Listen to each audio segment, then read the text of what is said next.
नंदुरबार शहरात कामगार कल्याण मंडळाच्या वतीनं वाटप करण्यात येणाऱ्या भांडीपेट्यांच्या संचाचं वितरण उशिरानं झाल्यामुळे लाभार्थ्यांमध्ये नाराजीचा सूर होता।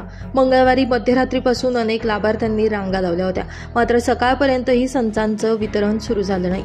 या संदर्भात शिवसेना संपर्क प्रमुख व विधान परिषद सदस्य आमदार चंद्रकांत रघुवंशी यांच्या आमदार कार्यालयात तक्रारी प्राप्त झाल्यानंतर शिवसेना जिल्हा प्रमुख ॲडव्होकेट राम रघुवंशी यांनी तात्काळ घटनास्थळी भेट देत संबंधित अधिकारी आणि ठेकेदारांना जाब विचारला। वाटप प्रक्रियेमध्ये होत असलेल्या विलंबावर त्यांनी तीव्र नाराजी व्यक्त करत त्वरित वितरण सुरू करण्याची मागणी केली। त्यांच्या या मध्यस्थीनंतर लगेचच भांडी पेट्यांचे संच लाभार्थ्यांना वाटप करण्यात आले। नमस्कार, माझं नाव आशा पाटील, माझ्या गावाचं नाव कोराळा। आज चंदू भैया आणि राम भैयाच्या वतीने आम्हाला भांडे वाटप होत आहे तिथं त्यांच्या संमतीने आम्हाला आज भांडे मिळाले आहेत, म्हणून त्यांचे आभारी आहे। मी सकाळी 5 वाजल्यापासून आलो होतो, 12 वाजले तोपर्यंत आम्हाला भांडे काही भेटत नव्हते। राम भैया चंदू भैया आले, यांनी कार्यक्रमाला सुरुवात केली आणि यांनी आम्हाला सगळ्यांना भांडे व्यवस्थित वाटप करून दिले। काही लढाई नाही, भानगड नाही, सगळे सुखरूप काम झालं। चंदू भैया आणि राम बाबू यांच्या खूप म्हणजे धन्यवाद। या हस्तक्षेपामुळे लाभार्थ्यांना दिलासा मिळाला असून शिवसेनेच्या तत्परतेचं कौतुक केलं जाते। ब्युरो रिपोर्ट, माझा महाराष्ट्र न्यूज, नंदुरबार।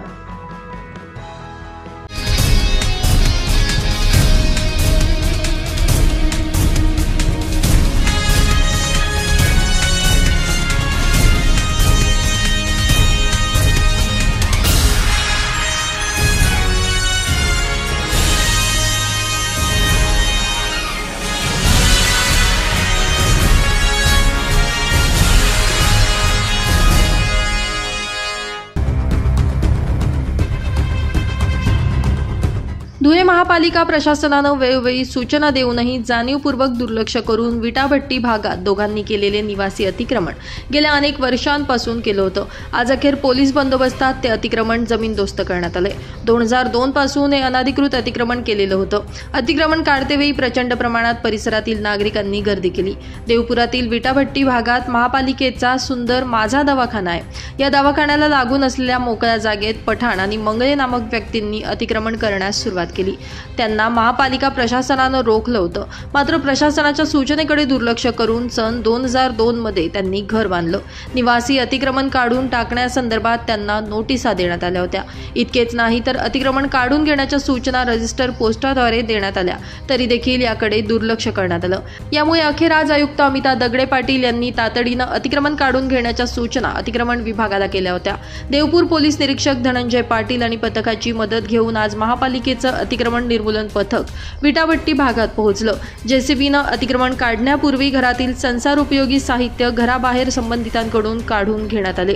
यावेळी काही काळ तणावाची परिस्थिती निर्माण झाली होती।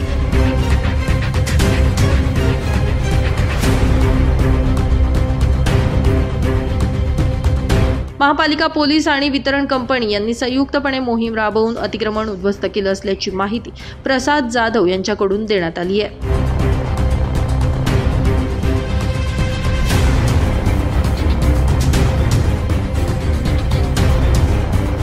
धुळे महानगरपालिका अतिक्रमण विभाग प्रमुख प्रसाद जाधव आज दिनांक 26/5/2025 रोजी विटाभट्टी येथील गेल्या 2022 पासून धुळे शहरी उपजीविका योजनाला लागून असलेले अतिक्रमण आगला पठाण व मर्रेबाई यांनी केले असता सदर अतिक्रमणच्या वेळेस त्यांना सदर बांधकाम थांबवायची आम्ही सूचना केल्या होत्या। नोटिसा दिल्या होत्या, रजिस्टर पोस्टाद्वारेही त्यांना आम्ही अतिक्रमण काढून घ्यायच्या सूचना देण्यात आल्या होत्या। परंतु आज रोजी अशा आयुक्त यांच्या आदेशाने यांना पोलीस बंदोबस्तामध्ये आज अतिक्रमण कारवाई निश्चित करण्यात आलेली आहे। सदर कारवाईत आम्ही देवपूर पूर्व पोलीसचे धनंजय पाटील साहेब व त्यांचे संपूर्ण स्टाफ व महानगरपालिका अतिक्रमण पथक तसंच विद्युत वितरणच्या कंपनीचे कर्मचारी यांनी सदर घराचे मिळकतीचे वीज कनेक्शन काढलेले आहे व सर्व साहित्य बाहेर काढून सर्व लोकांना बाहेर काढून अतिक्रमण निष्करणाची कारवाई करण्यात येत आहे। ब्युरो रिपोर्ट, माझा महाराष्ट्र न्यूज, धुळे।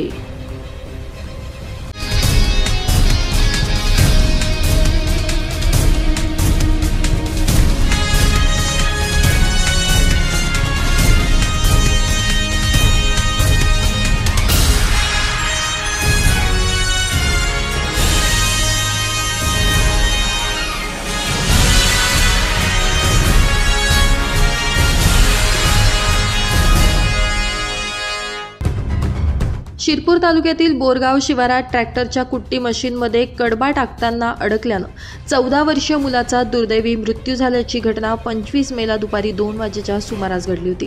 प्रदीप जामला पवार, राहणार डाबक्या पाडा, तालुका शिरपूर असं मयत मुलाचं नाव आहे.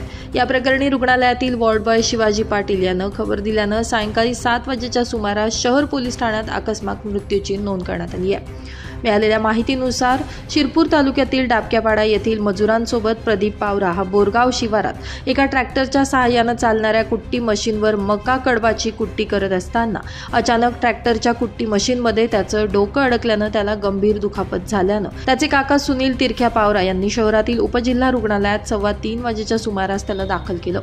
यावेळी डॉक्टर अमोल जैन यांनी प्रदीप पावरा याला तपासून मृत घोषित केलं. या प्रकरणी वॉर्ड बॉय शिवाजी पाटील यांनी शहर पोलीस ठाण्यात माहिती दिल्यानं अकस्मात मृत्यूची नोंद करण्यात आली आहे. पुढील तपास PSI संदीप दरवडे हे करत आहेत. ब्युरो रिपोर्ट, माझा महाराष्ट्र न्यूज, शिरपूर.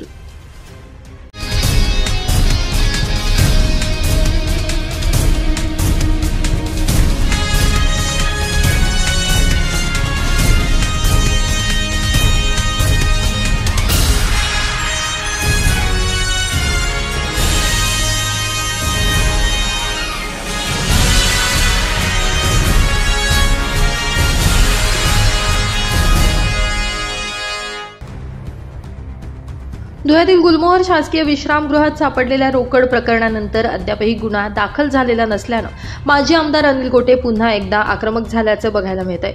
या प्रकरणाबाबत विधानसभा अध्यक्ष राहुल नार्वेकर आणि विधान परिषद सभापती राम शिंदे यांच्यासोबत दूरध्वनीवरून संपर्क साधला असून आपण सांगितल्यानंतरही अद्यापही गुन्हा दाखल झाला नसल्यानं आपण त्यांना त्या दिवशी सायंकाळी 6 वाजता पोलीस अधीक्षकांकडे तक्रार केल्यानंतर ते शासकीय विश्रामगृहाच्या ठिकाणी आले नाहीत. यामुळे त्यांच्यावर निलंबनाची कारवाई करण्यात यावी अशी मागणी अनिल गोटे यांनी केली आहे. मी आता महाराष्ट्र विधानसभेचे अध्यक्ष माननीय श्री राहुल नार्वेकर आणि विधान परिषद सभापती माननीय प्राध्यापक राम शिंदे साहेब यांच्याशी दूरध्वनीवरून संपर्क साधून सांगितलं की तुम्ही आदेश देऊन 2 दिवस झाले तरी गुन्हा दाखल झालेला नाही. आणि मी यांच्याकडे मागणी केली की या पोलीस अधीक्षकाला निलंबित करा, कारण 6 वाजता तक्रार केल्यानंतर तो येत नाही. अध्यक्षपदी अधीक्षक म्हणून राहायच्या लायकीचा आहे का तो? काय मी कधी IAS अधिकाऱ्याला IPS अधिकाऱ्याला आले बोललो नाही, पण यांनी स्वतःची लायकी सिद्ध केलेली आहे. नंबर 2ची गोष्ट की धुळे शहरामध्ये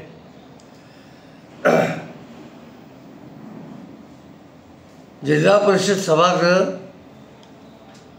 मी आमदार असताना नियोजन समिती सभागृह आणि महानगरपालिकेचं सभागृह असे 3 सभागृह उपलब्ध आहेत. राज्याच्या मुख्यमंत्र्यांनी सांगितलं त्या विधानसभेच्या गरिमेचा प्रश्न आहे. विधानसभेची गरिमा कशामध्ये आहे? काय तुमच्या आमदाराच्या हॉटेलमध्ये ज्या ठिकाणी बार आहे अशा ठिकाणी मीटिंग घेण्यात आहे आणि पत्रकारांना मज्जाव का केला? आणि पत्रकारांना मज्जाव केला भाजपचे लोक आज कसे गेले? काय म्हणून मी अध्यक्षांना पत्र लिहिले आणि यांना पण लिहिले सभापतींना की याच्यामध्ये विधानसभेची कुठली गरिमा सांभाळली गेलेली आहे. पोलिसांनी निरोप पाठवला की अण्णासाहेब तुमचा जबाब घ्यायला आम्ही 12 वाजता येतो. काल श्रीराम पवार यांच्या कार्यालयातून माणूस आला होता. मी म्हटलं या. तर ते संध्याकाळी 6 वाजेपर्यंत कोणी आलं नाही. मी त्यांची 6 वाजेला पुन्हा इथे येऊन वाट पाहिजे 8 वाजेपर्यंत.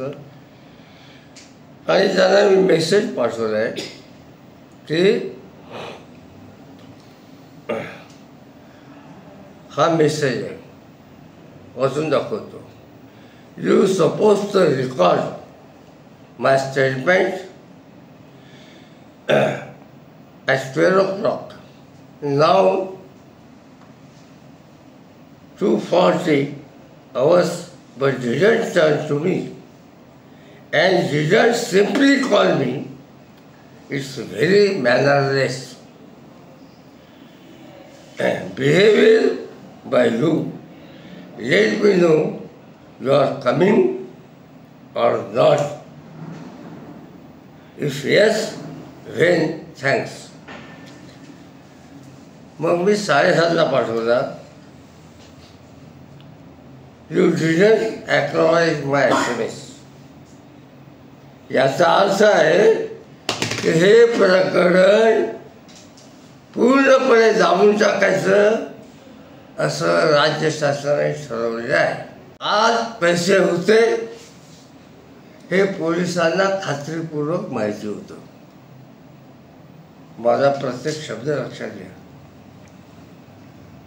मला सांगा की त्या ठिकाणी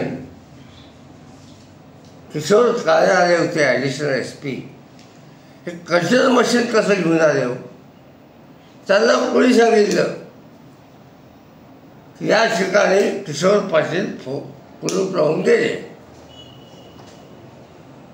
त्याने वेस्टवरच्या शिपायाकडे का किल्ली मागितली नाही?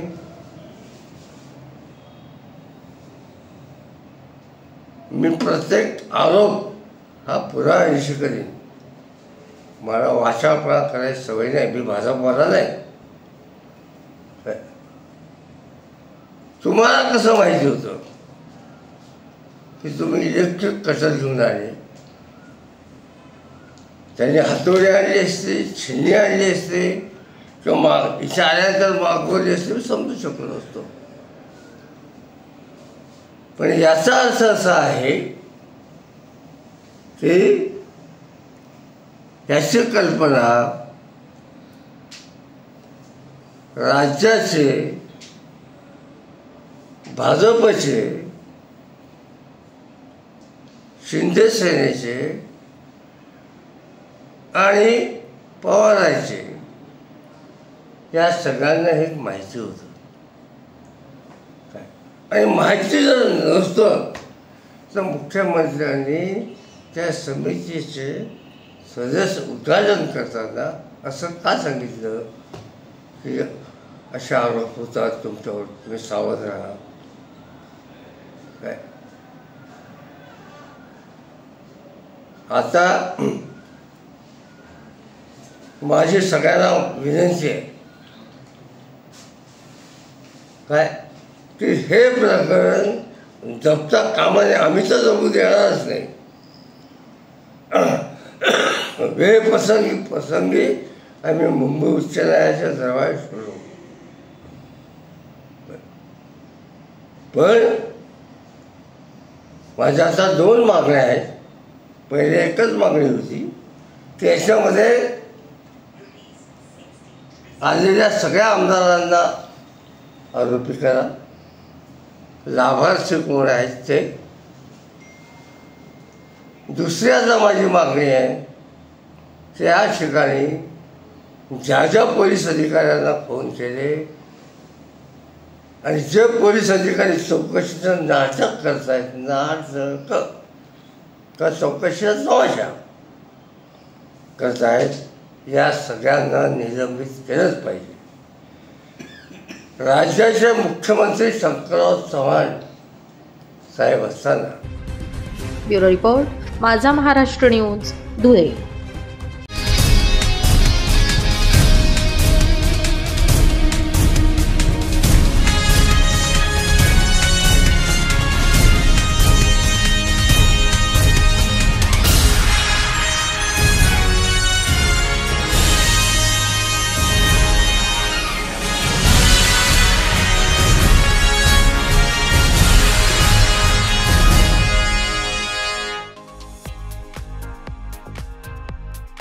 पुण्यश्लोक अहिल्यादेवी होळकर यांच्या त्रिशताब्दी जयंतीनिमित्त धुळ्यात महिलांचा भव्य मेळावा पार पडला। यावेळी अहिल्यादेवी होळकर यांच्या प्रतिमेचं पूजन करून कार्यक्रमाला सुरुवात करण्यात आली। यावेळी राजमाता पुण्यश्लोक अहिल्यादेवी होळकर यांनी राज्यकारभार करताना देश, देव आणि धर्मासाठी काम केलं, समाजाच्या उत्थानासाठी आयुष्यभर प्रयत्न केले असून त्यांच्या कार्याचा वारसा जोपासत केंद्र आणि राज्य सरकार गोरगरिबांच्या कल्याणासाठी विविध योजना राबवत असल्याचं धुळ्याचे आमदार अनुप अग्रवाल यांनी सांगितलं। यावेळी भाजपच्या जनसंपर्क कार्यालयामध्ये भारतीय जनता पक्षाची महिला आघाडी आणि कामगार आघाडीतर्फे या मेळाव्याचं आयोजन करण्यात आलं होतं। यामध्ये आमदार अनुप अग्रवाल प्रमुख अतिथी म्हणून उपस्थित होते। यावेळी महिलांना प्राथमिक स्वरूपात भांडी वाटपही करण्यात आलं। पुण्यश्लोक अहिल्यादेवी होळकर यांच्या कार्याला उजाळा देऊन केंद्र आणि राज्य सरकार गोरगरिबांच्या कल्याणासाठी विविध योजना राबवत असल्याची माहिती देण्यात आली। तर शासनाच्या कोणत्याही योजनांसंदर्भात माहिती हवी असल्यास जनसंपर्क कार्यालयाला भेट देण्याचं आवाहन यावेळी करण्यात आलं। या कार्यक्रमामध्ये महिला आघाडीच्या पदाधिकारी, कामगार आघाडीचे पदाधिकारी, महिला वर्ग आणि भाजपचे पदाधिकारी तसेच कार्यकर्ते मोठ्या संख्येने उपस्थित होते। सन्मान योजना त्यात 8 महिलांना या ठिकाणी आपण व्यासपीठावर बोलवू, त्यांना सुद्धा ते कार्डाचं आपण वाटप करू आणि सर्वांनी ज्या ज्या कामगार महिला आहेत कामगार ऑफिसमध्ये जा, तिथं आपली नोंदणी करा। त्याच्यासाठी काय डॉक्युमेंट्स लागतील ही डॉक्युमेंटची पूर्ण माहिती आपल्या ऑफिसला आपल्याला मिळेल। विजू आपल्याला पूर्ण माहिती देईल। तर आपण सर्वांनी या सर्व योजनांचा लाभ घ्यावा एवढीच विनंती करतो। आणि येणारा काळ करोनाही वाढत चाललाय, आपण बघतोय, थोडं सावध राहा आणि स्वतःची काळजी घ्या। आपण या कार्यक्रमामध्ये हा कार्यक्रम या ठिकाणी ठेवला आहे। मी प्राथमिक फक्त 2 लोकांना या ठिकाणी वरती बोलून घेतो, ज्यांना आम्ही फक्त प्राथमिक स्वरूपात भांडे देऊ। मग नंतर मला माहिती आहे ज्या कामासाठी आपण आलेला आहात त्या कामाची आपण लगेच सुरुवात करू आणि भांडे वाटप आणि नवीन नोंदणी पुरुषांना त्यांचं काम करू द्या। हा, बिगर कामाचे झोपत असतील तर झोपू नका। सिंदूर माझ्या बसलेल्या प्रत्येक बहिणीने कपाळावर सिंदूर लावलेले, प्रत्येक बहिणी। बघा, मोदी साहेबांनी नाव पण काढलं, ऑपरेशन सिंदूर। ताईंनी आत्ताच सांगितलं का 2 महिला ज्यांनी या ऑपरेशन सिंदूरचं पूर्ण त्याच्यावर वॉश ठेवलं। तुम्ही रोज टीव्हीवर बघत होते ना, 2च महिला यायच्या आणि त्या प्रेस कॉन्फरन्स करायच्या, बघायचे ना। पूर्ण जगाला हे दाखवलं, पुरुष तर अजून आमचे बाकीच आहे। आमच्या महिलांची इतकी ताकद आहे का त्या पाकिस्तानला नायनाट करून आले।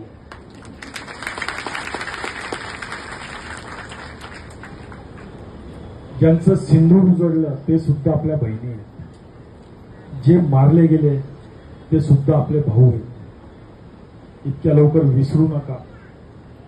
आपल्यावर नाही बितली, परंतु आपल्या बहिणीवरती बितलेली, हे आयुष्यभर लक्षात ठेवा।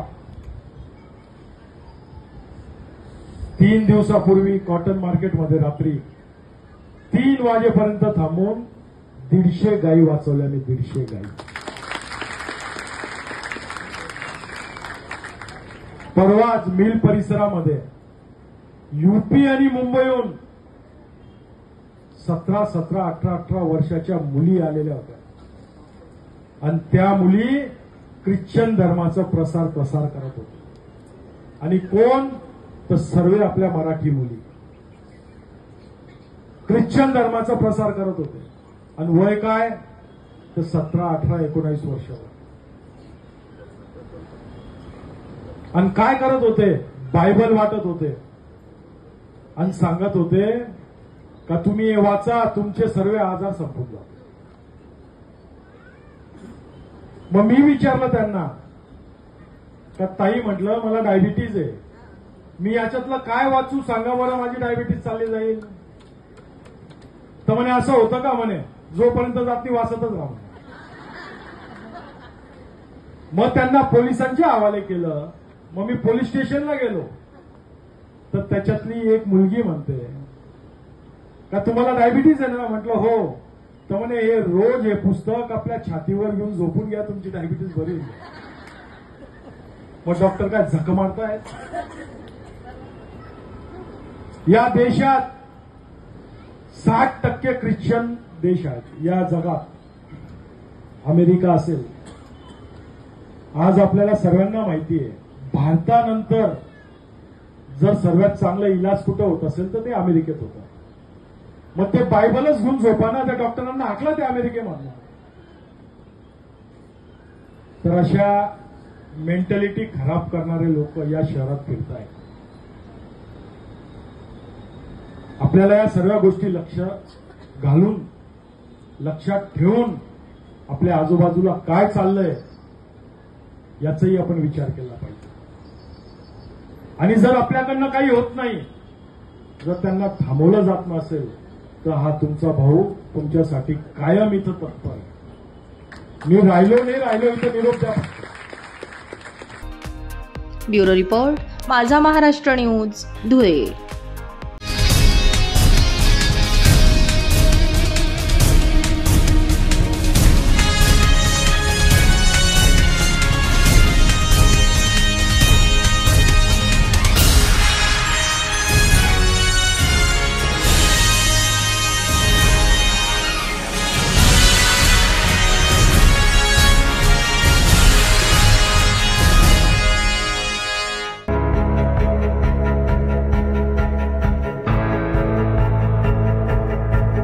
भोई समाजाचा आराध्य दैवत संत भीमा भोई यांच्या जयंतीनिमित्त त्यांच्या प्रतिमेला पुष्पहार अर्पण करत अभिवादन करण्यात आलं. यावेळी कुष्ठरोग आश्रमात अन्नदान करून संत भीमा भोई यांची जयंती उत्साहात साजरी करण्यात आली. यावेळी आमदार अनुप अग्रवाल, उत्सव समितीचे अध्यक्ष PI राजन मोरे, महानगर प्रमुख गजेंद्र अंपळकर, माजी नगरसेवक भिकन वराडे, पोलीस अधिकारी राजकुमार उपासे, PI धनंजय पाटील, भैया पारराव, नंदू सोनार, नंदू फुलपगारे, हिलाल माळी, गुलाब माळी, शिवलाल फुलपगारे यांच्यासह समाज बांधव आणि नागरिक मोठ्या संख्येने उपस्थित होते.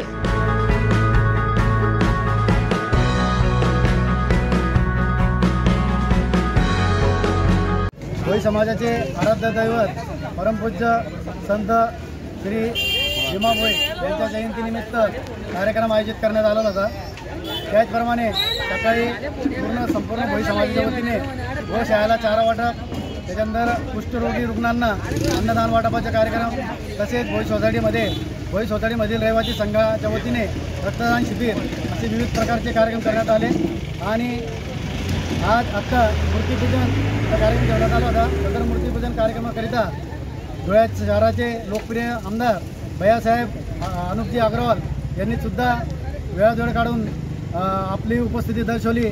त्यांच्या संपूर्ण भोई समाजावतीने मी आभार व्यक्त करतो. त्याचप्रमाणे DYSP उपाध्ये साहेब, आझादनगर PI निवृत्ती पवार साहेब, देवपूर PI धनंजय पाटील साहेब, त्याचप्रमाणे गुलाबभाऊ माळी, तसेच जोसेफ अण्णा मलवारी, त्याच्यानंतर नंदूभाऊ सोनार, त्याच्यानंतर राजूसेठ अंपळकर, जिल्हाध्यक्ष भाजपा यांनी सुद्धा वेळात काढून आपली उपस्थिती दर्शवली. त्याबद्दल संपूर्ण भोई समाजाच्या वतीने मी त्यांचे सुद्धा सतशः आभार व्यक्त करतो.